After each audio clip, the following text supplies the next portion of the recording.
Handog ng Radyo Pilipinas World Service ang programang Global na Tayo. Pag-uusapan, hihimayin, aalamin ang mga isyung pinag-uusapan ng bayan at dadalhin sa pandaigdigang plataforma. Global na Tayo, talakayang hindi lang pambansa, bagkus pang global community pa. Global na Tayo, dito sa Radyo Pilipinas World Service, ang online digital station ng Pilipino saan man sa mundo. Tara na, Global na Tayo!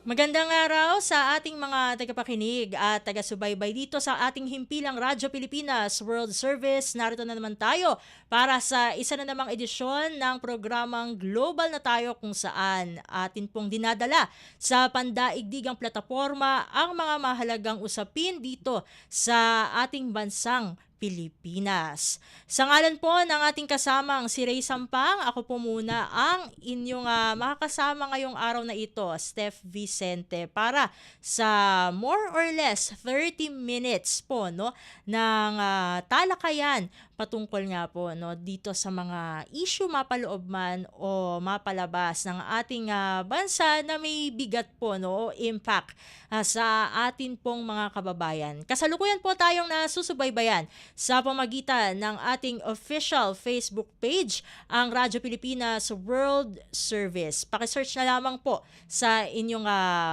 FB accounts sa inyong mga search bar. Meron din po tayo mga re-uploads and replays sa pamagitan naman po ng ating official YouTube channel. Radyo Pilipinas World Service pa rin po yan. Meron din po tayong ating Evox PBS receiver app kung saan po ay pwede po tayong makinig sa iba't ibang programa dito sa ating himpilan. Kung kayo po ay on the go pero meron po kayong data o Wi-Fi po na kung saan pwede po kayong makakonect. So paano po ba tayo magkakaroon ng access dito sa ating Evox PBS receiver app? Syempre po ay kayo po ay mag-download at mag-install sa pamagitan po ng Google Play Store. Para po sa mga Android phone users, meron din naman po tayong App Store para naman doon sa mga gumagamit ng iPhone. Ano po ang gagawin matapos pong mag-download o mag-install? Syempre, i-click nyo na yung mismong application at hanapin lamang po ang icon o logo ng Radyo Pilipinas World Service upang live na live nyo pong mapakinggan at mapanood ang ating programang Global na Tayo. At simula po noong nakaraang Disyembre po, taong 2025, ay nagbalik na rin po tayo sa ating shortwave radio. Ang ating shortwave radio po ay naging posible sa pamagitan po ng pagtutulungan ng Presidential Broadcast Service o PBS at ng United States Agency for Global Media o USAGM na kilala rin po bilang Voice of America. So paano po ba tayo makaka-access naman po through our shortwave radio? Sa kasalukuyan po ay umi-ere po dahil 10 a.m. to 11:30 a.m. Philippine Standard Time ay umi-ere po sa pamagitan po ng ating transmitters sa Tinang Tarlac, ang ating English service. So ano po ang mga shortwave frequencies na dapat nyo pong puntahan? Narito po, 12.020 MHz, 15.640 MHz at 17.665 MHz. Yan po ay para sa ating English service. Samantala, ito po nga programang Global na Tayo ay parte naman po ng ating Filipino service na umi-ere naman po ng 1:30 a.m. to 4:30 a.m. That's Philippine Standard Time po. Sa pamagitan po ng mga sumusunod na shortwave frequencies.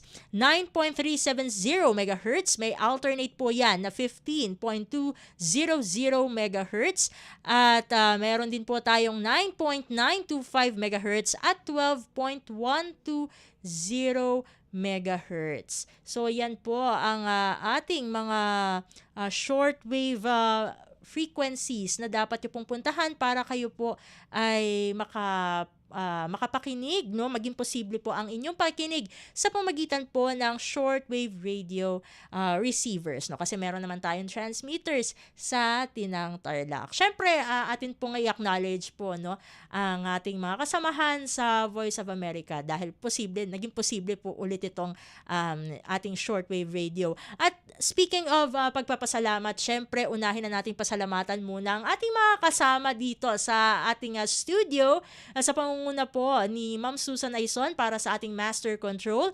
Sa ating Warcast, nandyan si Justin Osias. Sa ating live streaming, sa audio live streaming sa ating Evox PBS receiver app, kanina kasama natin ang ating co-producer na si Sir Leo Magpayo. At nandito din ang ating executive producer para naman sa edisyong ito ng Global na Tayo. Walang iba kundi si Jerome Toledo. So meron tayo mga inaantabayanan, meron tayong mga pag-uusapan. Maya-maya ay ating makakasama ang Overseas Workers Welfare Administration o OWA. Dahil kamakailan po, nitong Biyernes lamang ay nagbukas ang tinatawag po na Seafarers Welfare Center diyan po sa Parañaque. So ano po ba ang kahalagahan nito?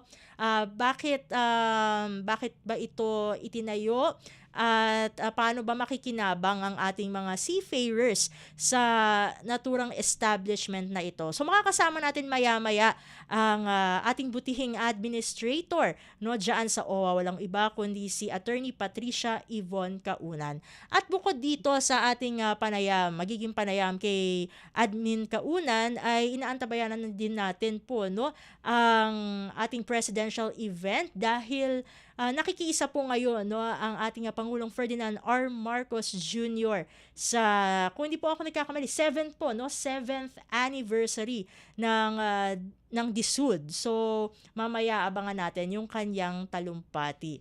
Samantala, narito muna ang ilang paalala mula sa ating himpilan. Paliwanag mo sa tao na hindi totoo yan. Dahil ang totoo, yung totoo ang dapat ninyong malaman. Nagkalat sa internet ang fake news Ang o ginagawa mali ng at fake news, tinatakot niyo yung tao. What they are doing is creating panic. We say no. Yung pagkalat ng fake news. And some of it's dangerous. Sana iwasan po natin pagsispread ng fake news. At di magpapakalat ng disinformation at misinformation ang kasulukuyang administrasyon. Stop telling us fake news because you're wrong. Para sa totoo at mapagkakatiwalaang mga balita at impormasyon, Radyo Pilipinas. Mas pinadali na ang government transactions sa tulong ng eGov PH Super App. Pwedeng-pwede mo nang magawa ang lahat ng ito. I-download ang eGov app sa iyong smartphone o tablet mula sa App Store o Google Play Store. Pagkatapos, ilagay ang iyong mobile number at i-authenticate gamit ang one-time PIN o OTP para marehistro ang iyong account. Saka ilagay ang iyong mga pangunahing impormasyon at kumpletuhin ang facial recognition technology para sa verifikasyon ng iyong pagkakakilanlan. Para sa mas mabilis at mas maayos na serbisyong panggobyerno, gamitin na ang eGov PH Super App.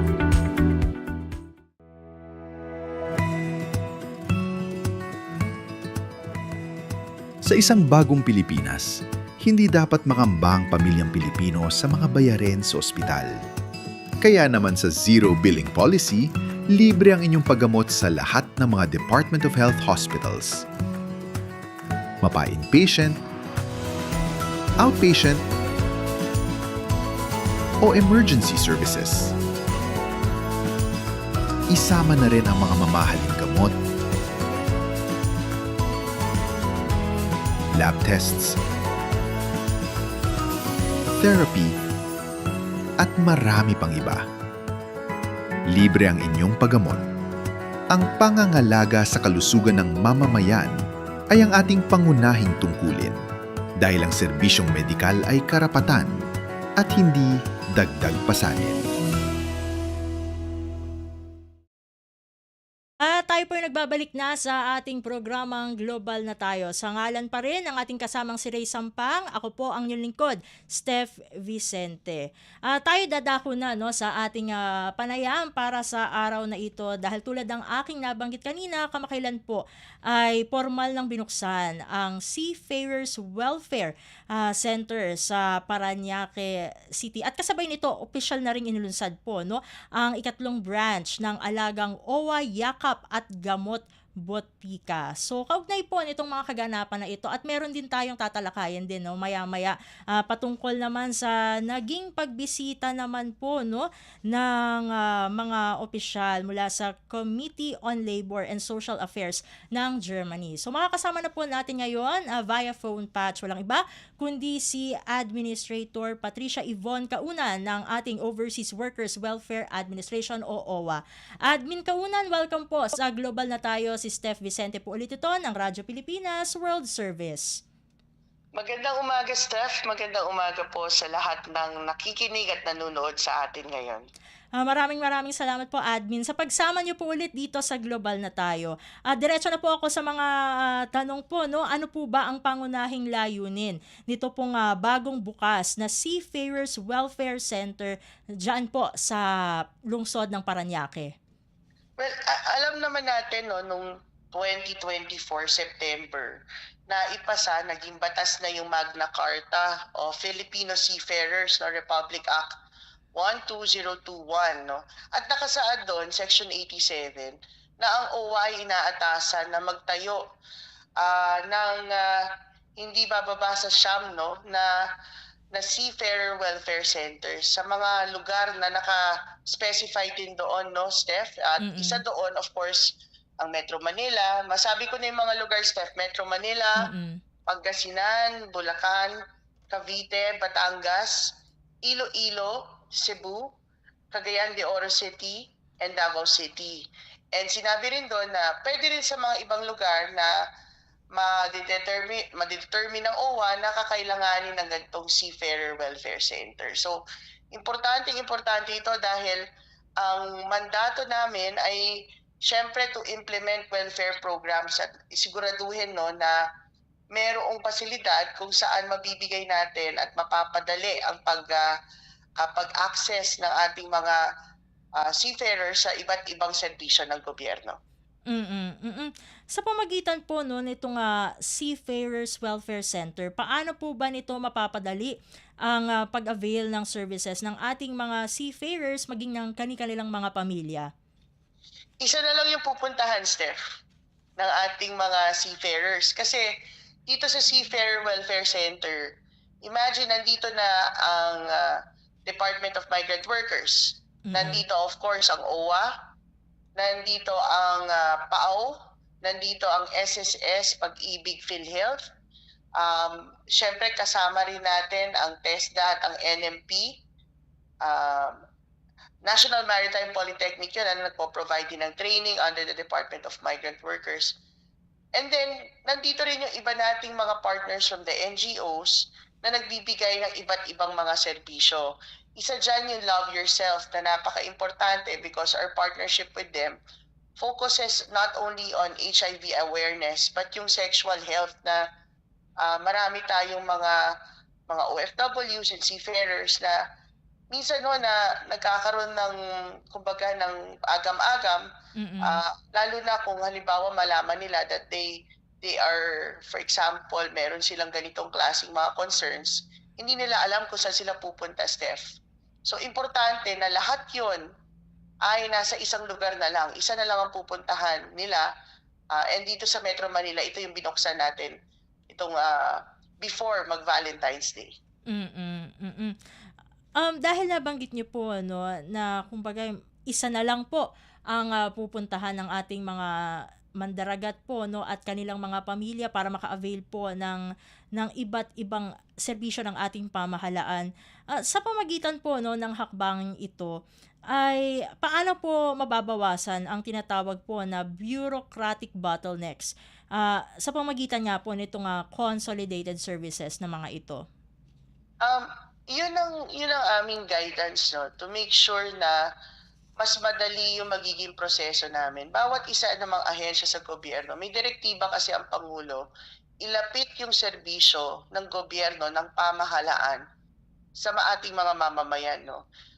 And gamitin yung digitalization, gamitin itong mga hubs like this welfare center para siguraduhin na ito lagi sinasabi ng aming Secretary Hans Leo J. Cacdac, na dapat hindi red tape, kung hindi red carpet ang ibigay namin sa mga OFWs at kasama dyan, of course, ang Filipino seafarers. So, pupunta sila doon sa aming Seafarers Welfare Center at makikita mo doon na merong mga, kumbaga, isahan na lang yung magiging mga proseso, and at the same time, dati kasi, pag meron silang legal assistance na kailangan, pupunta pa sila sa PAO. Ngayon, yung PAO, meron sila doong magiging pwesto na. Tapos, pag kailangan nila magpa-check up, pupunta na naman sila sa isang lugar. Ngayon, meron na tayong alagang OWA, yakap, and clinic, and full-time po, no? Naka-assign na doktor doon, na libre po ito. Pati po yung mga maintenance na gamot under our PhilHealth Yakap and Gamot program in partnership also with VidaCure. Tapos, pag gusto din nila na merong mga trainings for upskilling at kung iba pang kailangan nilang mga training mula sa NMP at TESDA, meron din tayong schedule na ipapublish. And on top of that, pag kailangan nila mag-renew ng OWA, pag kailangan nila magbayad sa SSS Pag-ibig PhilHealth, isa na lang ang pupuntahan. At syempre, idagdag ko na, Steph, yung alagang OWA, serbisyong may puso na tatak. Nandyan din, of course, ang ating Migrants Brew na nagbibigay ng ng konting convenience, no, sa ating mga OFWs at seafarers na habang nag-aantay sila ay nararamdaman talaga nila ang importansya nila. Meron diyang kape, may pa-snacks pa dyan, and nakalagay din sa Magna Carta, will provide din yung recreational area for them para hindi lang sa kanila, no, pati sa mga asawa nila at sa anak nila, nakasama nila sa araw na pagbisita nila sa Seafarer Welfare Center. Mabuti po, no, na nabanggit niyo po na kumbaga po, no, free po yung services po natin diyan sa Seafarers Welfare Center. Admin, meron po bang para lang po sa kaalaman ng ating mga kababayang seafarers na maaaring nakikinig po sa atin ngayon dito sa programang Global na Tayo, ay meron po bang mga requirements po ba na kanila pong ipapasa, isasubmit bago po makapag-avail ng mga services na ito? Wala namang requirements, yung identification lang nila, of course, na sila ay seafarer. Meron kasi, yun lang naman ang kailangan dalhin. May isa pa akong gustong sabihin regarding that, Steph, makwento ko lang na mabilis. Nung pagka-appoint ko as administrator na OWA, binisita ko yung aming dating Seafarers Hub, and napansin ko na puro kalalakihan, na puro seafarers na kalalakihan ang nandoon. And as you know, Steph, and alam na mga kababayan natin, napakarami din natin seafarers na kababaihan. And that's why we made sure na very inclusive and very accepting yung ating magiging Seafarer Welfare Center. Meron doong Pink Cafe. I think mamaya pag-usapan din natin kung ano yung konsepto nun. May area para sa mga anak ng seafarers. Meron nga tayong all-gender restroom kasi we want to be as inclusive as possible. We want that place na maging ligtas or a safe space para sa ating iba't ibang mga, kumbaga from different walks of life na seafarers ay makapunta doon, and they feel na tahanan talaga nila itong ating center malapit sa MOA. Para po dun sa mga maaaring magtanong po sa atin, kasi lagi po natin napag-uusapan dito sa programang Global na Tayo, yung medical assistance po, no, para sa ating mga kababayang OFWs. At dahil meron na po tayong Seafarers Welfare Center, baka may mga magtanong po, ano po ang mga saklaw ng libreng medical consultation at gamot po na iniaalok sa establishment po na ito, admin? Dalawang bagay siguro i-discuss ko dyan, Steph. Una, bilang active member ng OWA, meron kaming welfare assistance program na patungkol sa medical, no? So meron kaming binibigay na tulong pang medical para sa mga aktibong miyembro ng OWA, kaya palagi na kaming nananawagan sa ating mga OFWs at seafarers na para ma-enjoy nila yung full benefits, Steph, ng kailangan nire-renew to every 2 years. Now, in our center, dahil merong OWA doon, of course, no, ay pwede sila mag-avail nito, ng aming WAP Medical, but at the same time, in our Med Plus, no, meron meron tayong MedPlus na program with PhilHealth, pero at nabayanan lang kasi in the next coming weeks, we will have a much better version nito, much more updated version with PhilHealth. Pipirma tayo ng MOA with them for an improved MedPlus program. Itong MedPlus program na ilulunsad natin, Steph, para sa mga OFWs na members ng OWA, including seafarers, na merong kumbaga terminally ill, may cancer, kumbaga nandun sa listahan ng dreaded diseases, Steph, mas malaking tulong ang maibibigay na ng OWA at ng PhilHealth. Ngayon, patungkol dun sa ating alagang OWA Butika. Naputol ang ating contact kay Admin Kaunan. Let's call her again po dahil mahalaga lalong-lalo na sa ating mga seafarers, no. Itong mga ibabahagi sa atin ni Admin. Admin, naputol tayo. Go ahead po. Steph, naputol. Yes Sa po. butika ba tayo naputol? Yes po. Yung alagang OWA Butika at Yakap Clinic natin, Steph, under of course ito ng OWA and PhilHealth and in partnership with VidaCure, an accredited Yakap provider of PhilHealth, no? Steph, may doktor doon, merong check-up, may clinic talaga.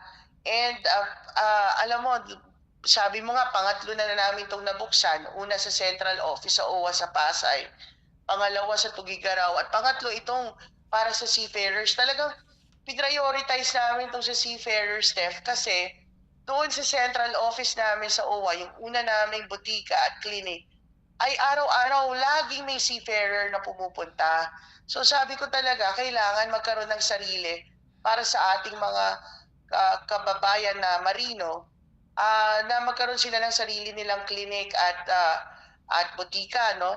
Sa butikang ito, merong over 70 na mga gamot na pwedeng ma-avail nila ng libre, no, up to 20,000 per year, including, Steph, yung kanilang mga pamilya, kanilang mga anak. And mostly na mga gamot sa adult ay on maintenance drugs, no? Steph, yung mga sa diabetes, sa hypertension, no, na marami tayong mga seafarers, marami ako nakausap na talaga nagpapasalamat sa programa ng ating mahal na Pangulong ito through PhilHealth, and ang OWA naman tumutulong para mas maipabot sa hindi lamang sa mga OFWs, kundi sa kanilang pamilya itong napakagandang programa ng libreng check-up at gamot.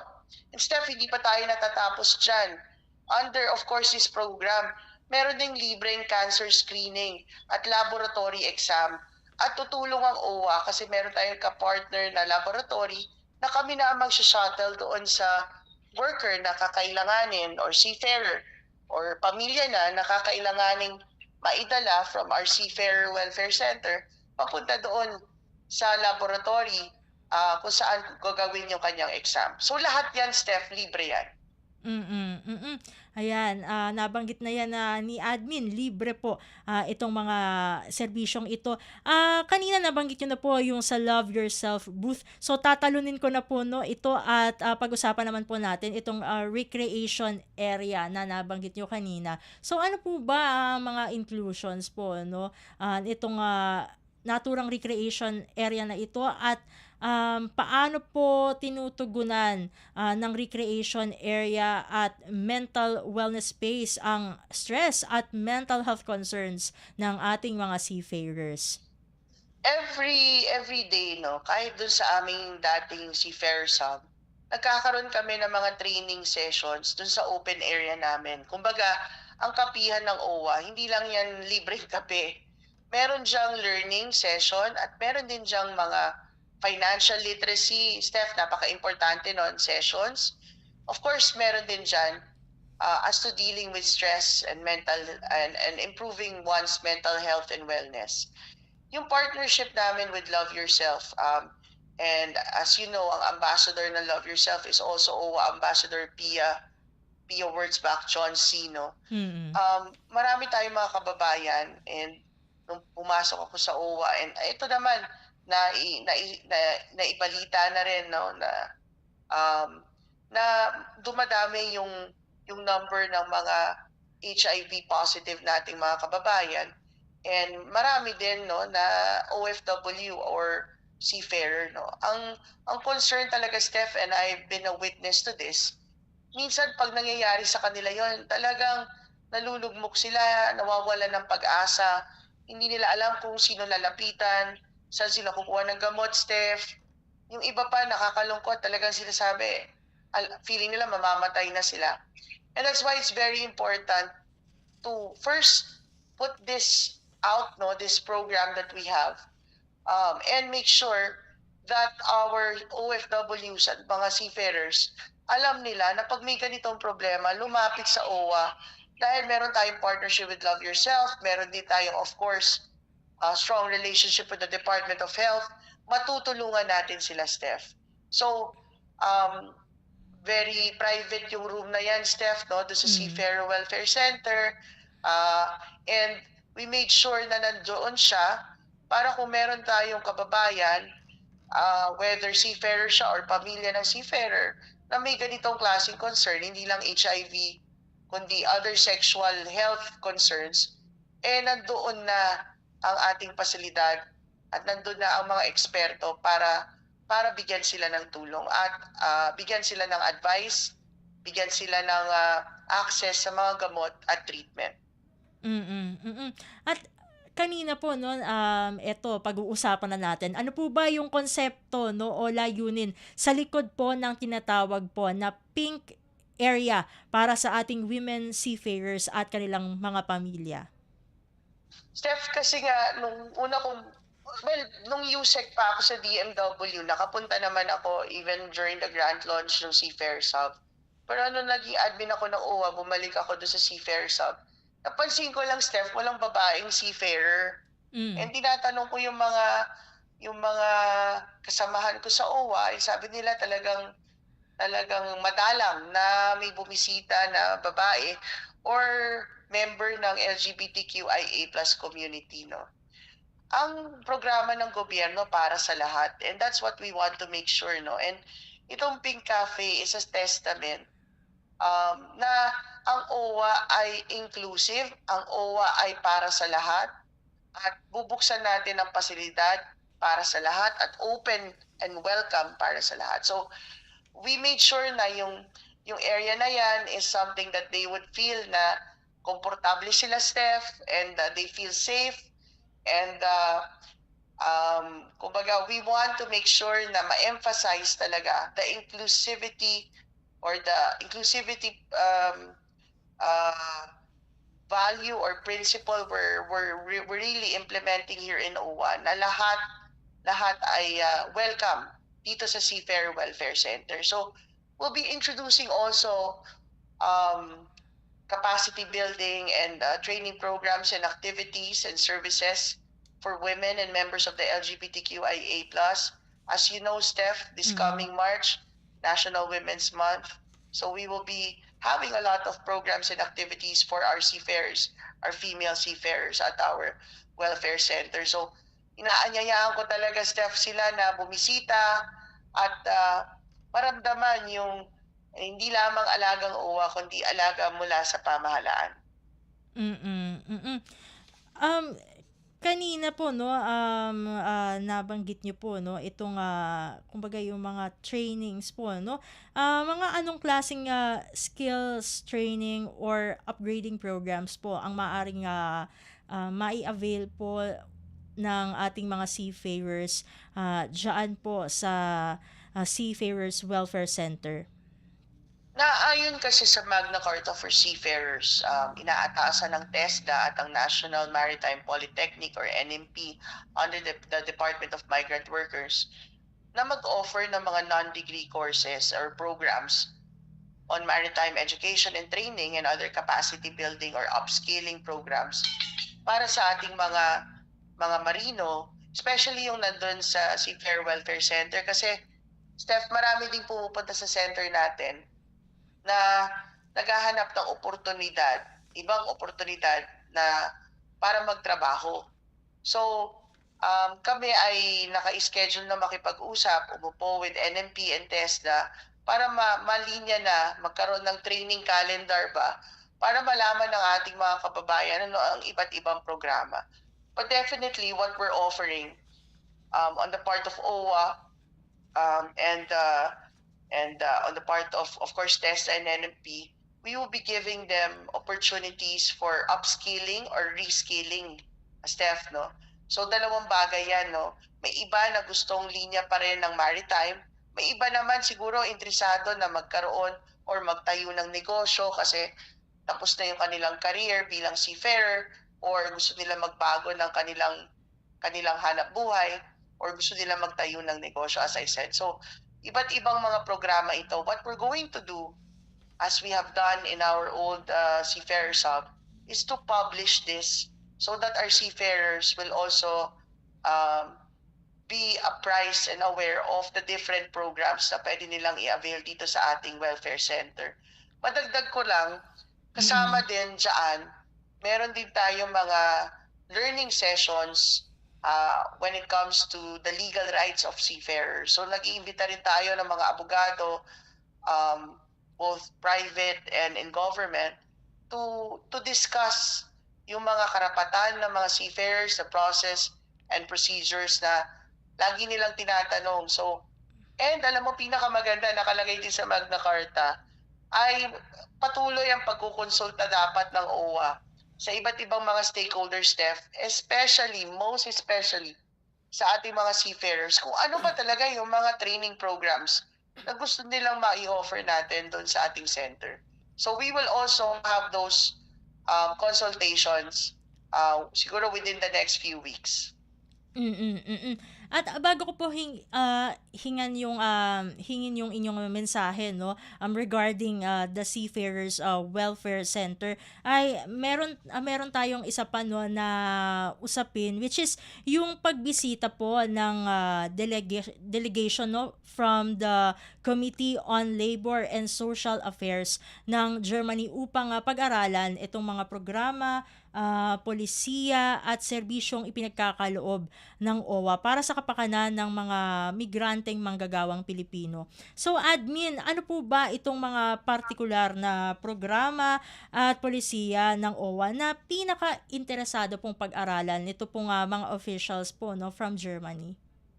Masayang-masaya tayo. Welcome natin, of course, the German Embassy here in Manila, and of course, members of the parliament po ito, Ma'am Steph, no, from Germany.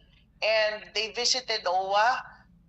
Naiikot din po natin sila sa iba't ibang mga pasilidad ng OWA, including our Migrants Brew, our e-card facility, our alagang OWA, butika and gamot, at naputol muli ang ating communication with Admin Kaunan. Ayan, tawagan natin siya ulit dahil mahalaga po, no, na malaman natin yung kanilang. Ayun, Admin, naputol tayo ulit. Go ahead po. Naputol ulit, Steph. Yun nga, masaya tayo. Ulit ko lang, no, masaya tayo na nandoon at binisita tayo ng ambassador ng Germany, Ambassador Pfaffer Noschke, and of the German Embassy in Manila. And kasama niya, of course, members of the parliament ng Germany, at napaka-interesado nila sa trabaho at sa work ng OWA. Naiikot natin sila sa iba't ibang pasilidad ng OWA, including our Migrants Brew, our e-card membership facility. Tuwang-tuwa rin sila doon sa ating libreng butika at clinic. At masaya rin ako at nabisita nila yung airport lounge natin, Steph, sa Terminal 3. Ang tanong nga nila enough ba ang budget ng OWA at ang personnel, no? And siguro ang overall mensahe nila is tuwang-tuwa sila at napapabilib sila kung paano alagaan ng pamahalaan ang ating mga OFWs at iba't ibang mga pasilidad at mga programa at serbisyo. Nakafocus din ang usapan namin talaga doon sa repatriation and welfare program, including reintegration and yung tulong sa pamilya, yung scholarships ng mga anak ng OFW. So, overall, idagdag ko na rin na pag-usapan din namin yung PIDOS na gusto sana naming maging country-specific para sa mga OFWs na papunta ng Germany. So, mahaba yung naging usapan, pero kami sa OWA tuwang-tuwa, sila rin naman ay nakita ko namang tuwang-tuwa rin at sabi nga nila is they will continue this conversation that we have and maganda yung naging usapan kasi sabi rin ni Ambassador Pafernoshke na itutuloy namin yung pag-uusap para magkaroon nga ng mas extensive at mas country-specific na pre-departure orientation or paghahanda sa ating mga OFWs na papuntang Germany. And with that, no, ito na lamang po siguro, no, admin, ang inyong final message para sa ating mga tagapakinig, particular po, no, sa mga seafarers na makikinabang po, no, dito sa binuksan po na Seafarers Welfare Center dyan po sa Parañaque. Go ahead po, admin. Ito po ay direktiba ng no less na ng ating mahal na Pangulo, Pangulong Ferdinand R. Marcos Jr. at of course under the leadership of our Secretary of the Department of Migrant Workers, Hans Leo J. Cacdac. Ang OWA po ay ito po, no, inaalay po ng pamahalaan ng OWA, ating mahal na Pangulo, itong Seafarer Welfare Center na nakasaad sa ating Magna Carta for Seafarers na magbigay ng isang lugar, ng isang pasilidad kung saan po yung iba't ibang mga serbisyo ng pamahalaan ay mas madali nyo po ma-avail or makuha. Alam nyo po, ito po ay simula pa lamang. Magkakaroon rin tayo ng iba't ibang mga konsultasyon kasi gusto talaga namin, ma-address namin yung pong mga concerns lalo na po ng ating mga Pilipinong marino. Ito po ay open sa inyo and I hope maimbitahan din po ninyo ang inyong pamilya, ang inyong anak kasi meron din po tayo ditong clinic, meron tayong doktor at meron din po tayo ditong mga iba't ibang mga seminars at mga trainings at activities para po sa inyo. Again, ito po ay isang programa na talagang malapit ho sa puso namin. And sana ho maramdaman ninyo yung alagang OWA na serbisyong mula sa puso. With that po, maraming salamat pong muli, Admin Kaunan, sa pagsama niyo po dito sa programang Global na Tayo. Sa ulitin po, God bless po at mabuhay po kayo. Maraming salamat, Steph. Maraming salamat po sa lahat. At ating pong nakasama sa programang Global na Tayo si Administrator Patricia Yvonne Kaunan ng OWA.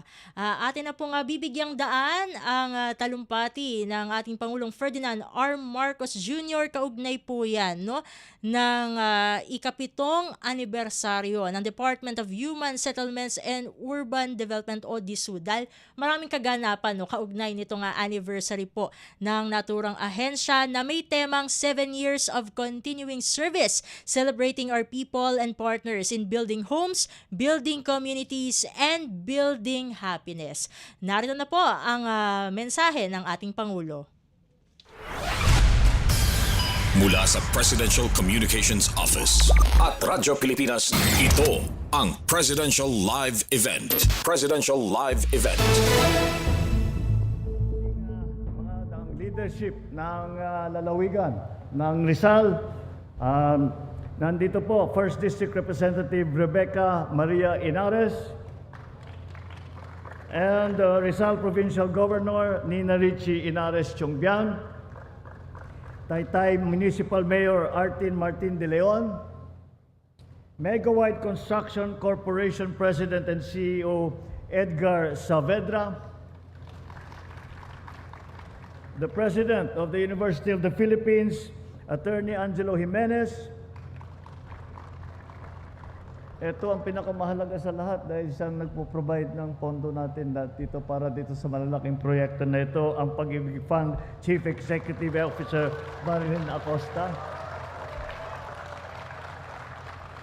Ang General Manager po ng National Housing Authority, Joe Bentay.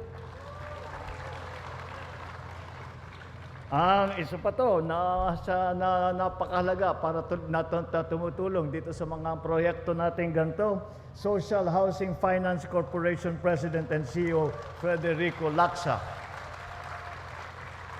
At ang mga pinakamahalaga na bisita natin ngayong umagang ito, ang mga benepisyaryo at stakeholder ng iba't ibang mga proyekto sa ilalim ng Expanded Pambansay Pabahay Program para sa Pilipino o yung tinatawag na 4PH ang ating mga beneficiaries. Ang ating mga kasamang lingkod bayan, magandang umaga po sa inyong lahat. Ngayong araw, sabay dito sa ating programa na ito, ginugunitan natin ang ika-7 anibersaryo ng Department of Human Settlements and Urban Development. Sa bisa ng Republic Act No. 11201, ang kagawarang ito ay itinatag noong ika-14 na Pebrero 2019.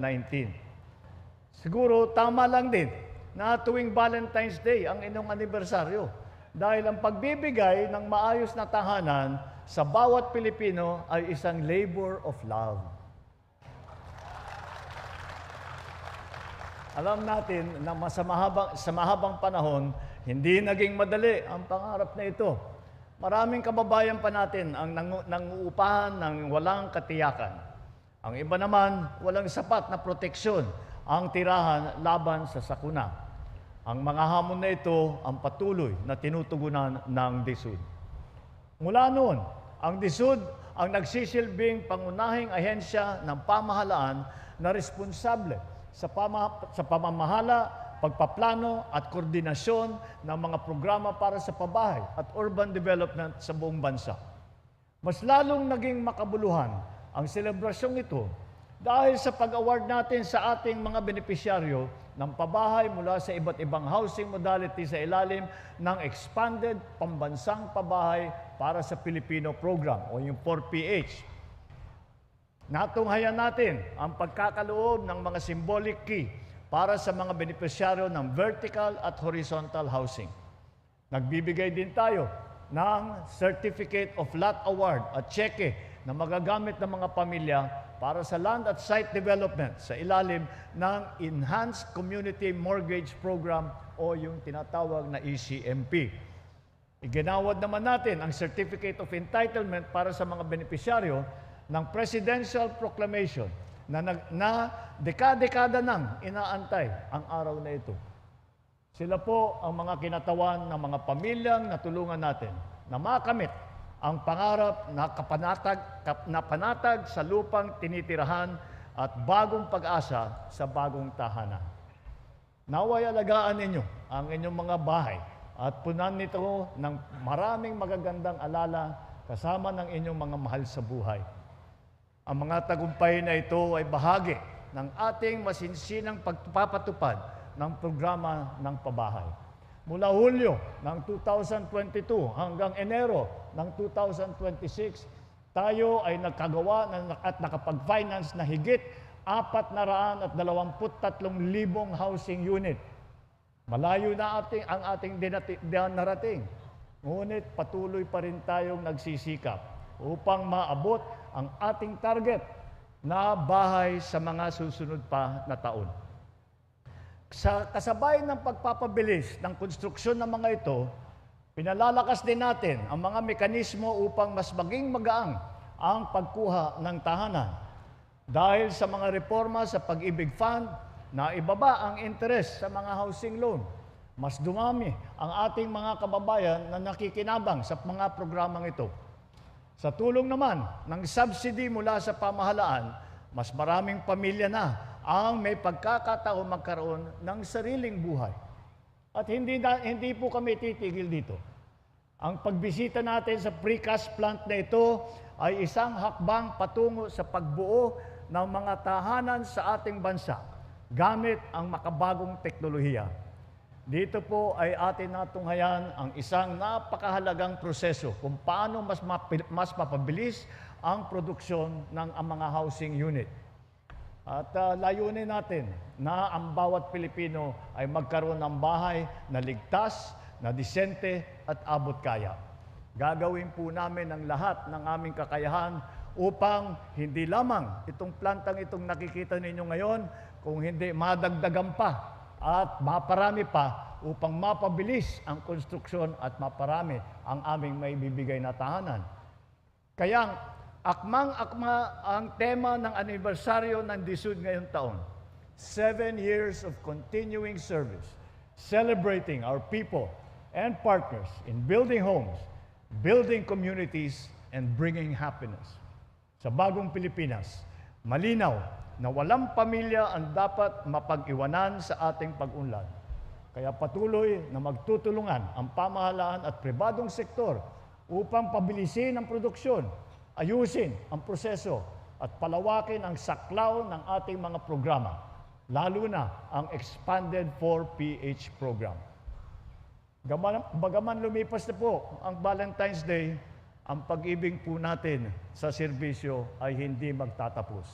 Habang may Pilipinong nangangarap ng sariling tahanan, patuloy nakikilos ang pamahalaan upang suportahan ang pangarap na ito. Maraming salamat po sa inyong lahat. Mabuhay ang DSUD! Happy birthday ang DSUD! Mabuhay ang bagong Pilipinas! Maraming salamat pong muli sa inyong pagbibigay. At ating pong napakinggan ang naging mensahe ni Pangulong Ferdinand R. Marcos Jr. Kaugnay po yan, no, ng ika-7 anibersaryo ng Department of Human Settlements and Urban Development o DSUD. Bago po tayo, no, magtapos, no, para sa edisyong ito, ay babatiin muna natin yung mga nakinood sa atin dito sa Radyo Pilipinas World Service. Syempre maraming salamat kay Ma'am Aleni Alagar, sabi niya watching. Sa mga nag-like naman sa atin, syempre batiin ko na ang ating kumbaga frequent listener and viewer na si Sir Sean Kyle Flores. Ayan, maraming salamat po sa inyong pagsubaybay. Syempre, isa rin po sa mga sumubaybay sa atin, si Ma'am Vilma Javier. Isa po sa mga natulungan po natin, no, sa ating public service segment dito sa Global na Tayo. Ayan, Ma'am Vilma, salamat po sa panonood. Syempre, nandyan din po, no, I think si Yusek, ayan, si Yusek Arlene Borja ng Commission on Filipinos Overseas. Maraming salamat po, Yusek. No? And speaking of CFO, bukas ay ere po ulit, no, ang ating programa po dito sa Radyo Pilipinas World Service sa pakipagtulungan po ng Commission on Filipinos Overseas, ang serbisyong CFO sa Bagong Pilipinas, hosted by Sir Ares Gutierrez at Sir Jairus Madlang Bayan. Ayan, so abangan natin yung kanilang episode bukas. At syempre, hindi ko pwedeng kalimutan, no, nandyan din ang aking kapatid, no? Nakinood din siya ngayong araw na ito, si Crystal Gail Vicente. Ayan, pagbutihan ng pag-aaral, no, kasi siya ay isang future teacher. Ayun, at dito na po natin natatapusin, no, ang edisyon ng ating programang Global na Tayo. Syempre, pasalamatan natin muli ang ating mga kasama dito sa studio, si Ma'am Susan Naison para sa ating Master Control, si Justin Ocias para sa ating Wirecast, no, sa ating FB live streaming, no, siya po ang in charge diyan. At sa ating audio live streaming naman kasama naman natin, no, si Jerome Toledo na siya ring EP natin, no, for today's video. Ayan, parang ganon, no? Sa ngalan ng ating kasamang si Ray Sampang, ako pong muli ang inyong lingkod, Steph Vicente. Isang mapagpalang araw po sa ating lahat. Handog ng Radyo Pilipinas World Service ang programang Global na Tayo. Pag-uusapan, hihimayin, aalamin ang mga isyung pinag-uusapan ng bayan at dadalhin sa pandaigdigang plataforma. Global na Tayo, talakayang hindi lang pambansa, bagkus pang global community pa. Global na Tayo, dito sa Radyo Pilipinas World Service, ang online digital station ng Pilipino saan man sa mundo. Tara na, Global na Tayo.